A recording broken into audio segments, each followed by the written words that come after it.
सर्वविश्वं न्यस्तपादपद्मायते वामहस्तालोलवेदशास्त्रायते ज्ञानसूर्यायते दत्तरूपायते श्रीवेणुगोपालकृष्णाय वन्दनम्।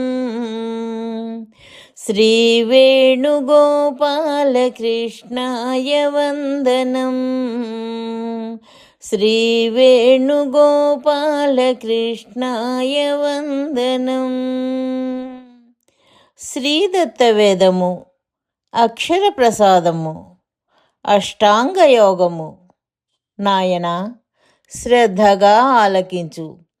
సంసార విషయాలలో శక్తినెలా దుర్వినియోగము కానీయకుండా దాచవలయునో భగవంతునికై అలానే దానిని విరివిగా ఖర్చు చేయాలి. ఇక్కడ పొదుపు అక్కడ చూపరాదు. తన పిల్ల పెండ్లికై అన్ని అనవసర ఖర్చులు మాని పొదుపు చేసి లక్షలను కూడబెట్టినవాడు పిల్ల పెండ్లి రోజున కూడా ఖర్చు పెట్టడంలో పొదుపు చేయరాదు. ఏ అవసరం కోసం దాచినాడో దానికి ఖర్చు పెట్టకుండా దాచుకుంటే అది చివరకు దొంగల పాలైనట్లు. భగవత్ ప్రాప్తికి దాచిన శక్తిని ఖర్చు చేయకపోతే అట్టి శక్తి అంతా చివరలో మృత్యువు పాలే అవుతుంది. సంసార విషయాలలో పెద్దగా కేకలు వేయొద్దన్నాను గాని ఉచ్చైశ్వరంతో నా స్తోత్రము చేయవద్దని కాదు. అనవసర ఖర్చులు మాని సుష్టుగా భోజనం చేసి దాచేవాడు కర్తవ్యాలకు పూర్తిగా శక్తిని వ్యయం చేసి మిగతా శక్తిని దాచేవాడవుతాడు.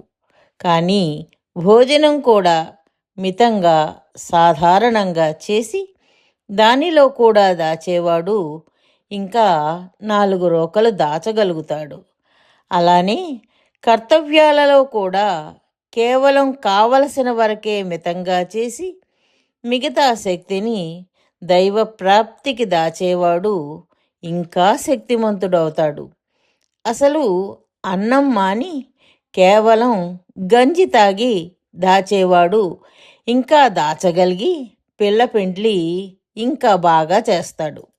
అలానే కర్తవ్యాలను కేవలం ఆహారం గుడ్డ కన్నా ఎక్కువ చేయకుండా శక్తిని దాచేవాడు యోగాన్ని ఇంకా బాగా సాధిస్తాడు. అసలు అన్నం గంజి కూడా మానేసి పస్తుండి దాచడం చాలా అసాధ్యం. అలానే అసలు కర్తవ్యాలను త్యజించి పూర్తిగా శక్తినంతా యోగానికి అర్పణ చేయడమే నిజమైన సన్యాసం. ఇది కలియుగంలో అసాధ్యము. ఇతర యుగాలలో గృహస్థులు భిక్షువులకు విరివిగా భిక్ష ఇచ్చేవారు. ఇదే అసాధ్యమైతే ఇక తపస్సు మాట అసంభవం. తపస్సు అంటే దేహంలో జరిగే శ్వాస, రక్త ప్రసరణ మొదలగు పనులకు కూడా ఖర్చయ్యే శక్తిని కూడా దాచి భగవద్యోగానికి అర్పణ చేయడం. అంటే వాయుభక్షణం కూడా మానివేయడం.